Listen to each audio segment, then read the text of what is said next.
What's up, people? Today, we're gonna be reacting to Joe Bart's personal documentary. What's that glare? What's that glare?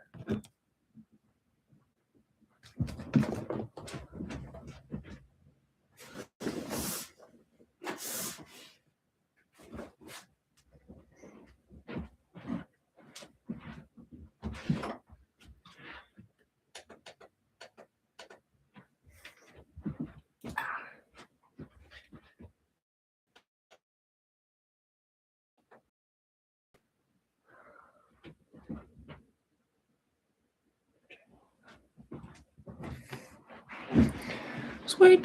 Is that better? Better, all right. Anyway.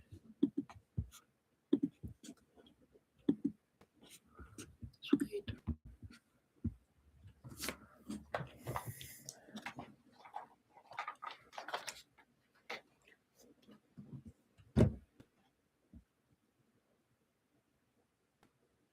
All right, here we go.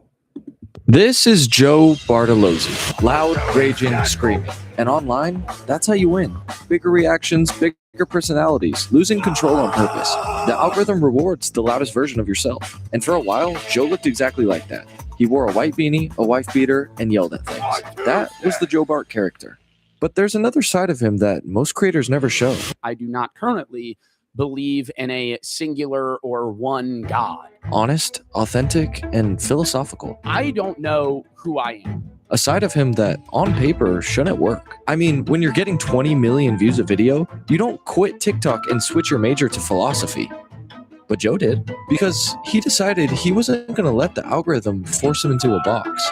And somehow, despite becoming the opposite of who the internet tells creators they're supposed to be, he's completely rebuilt himself into one of the most authentic streamers on the planet.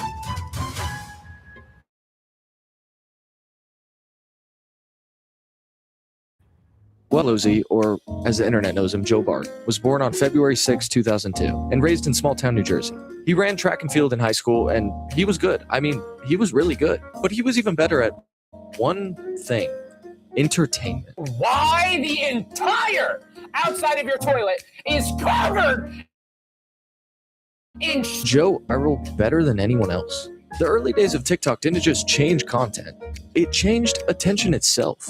TikTok rewarded interruption. You had seconds, literally seconds, to make someone stop scrolling before they were gone forever. And Joe's high-octane style was built for this moment.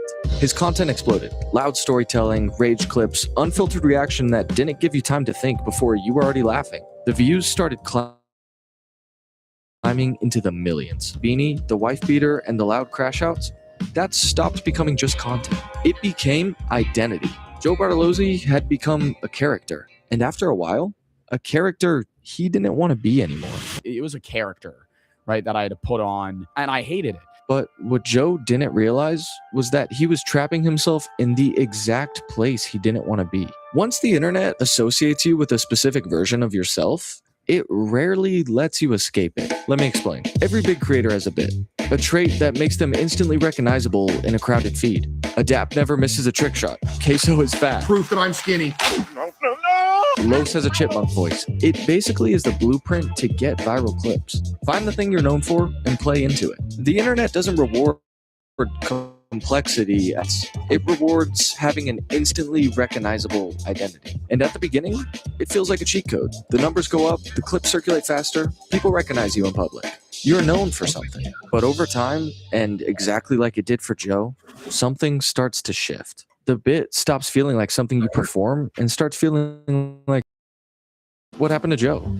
Character actually became me. The anger, the yelling, the beanie, losing control of his emotions on camera. It stopped being a choice and started becoming an expectation. A costume Joe had to put on the moment the camera turned on. And the longer it went on, the harder it became to tell where the character ended and where the real Joe began. That's the trap of overnight success. Stay consistent.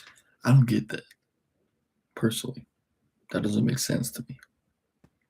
There's some documentaries that just don't make sense. Stay recognizable, stay in the box the algorithm rewarded you for, until it becomes impossible to leave. But when Joe was faced with this blueprint, he didn't follow it. rage reaction content in a system that rewards repetition above anything else. Most creators at that point would optimize the character. They sharpen it, they scale it, and make it more extreme. Joe did the opposite.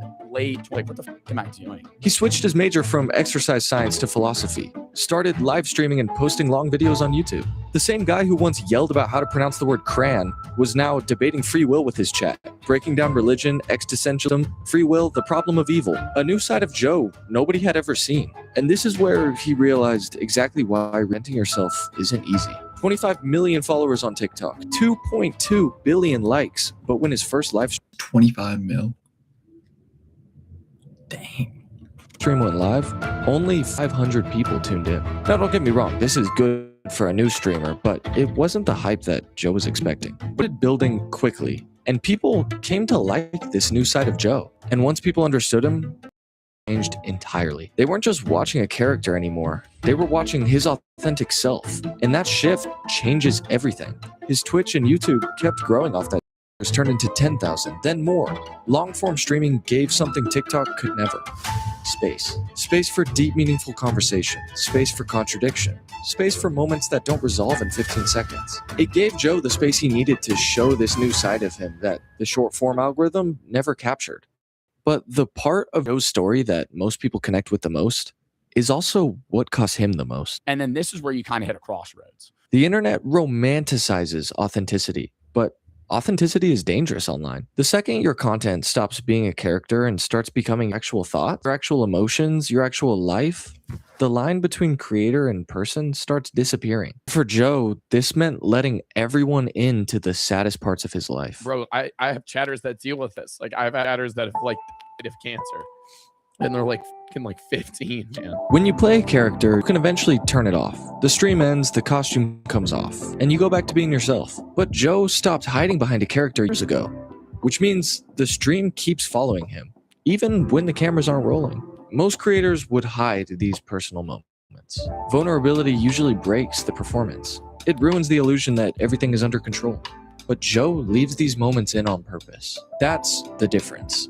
When he cries on stream, it doesn't feel like some calculated moment designed for sympathy. When he talks about burnout, loneliness, and fear of death, And he said, I love you, Joe. Oh my God, I'm gonna cry. it doesn't feel like content engineered for engagement. It feels raw in a way the internet usually edits out. And because people stopped feeling like they were watching a content creator, they started feeling like they actually knew him. And that's really the paradox of Joe Bartolozzi. Because on the surface, he looks like the exact type of creator the modern internet was designed for.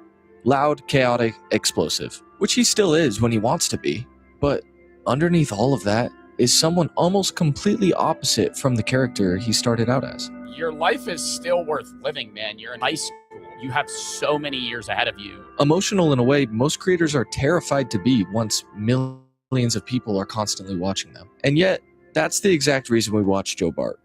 Thanks.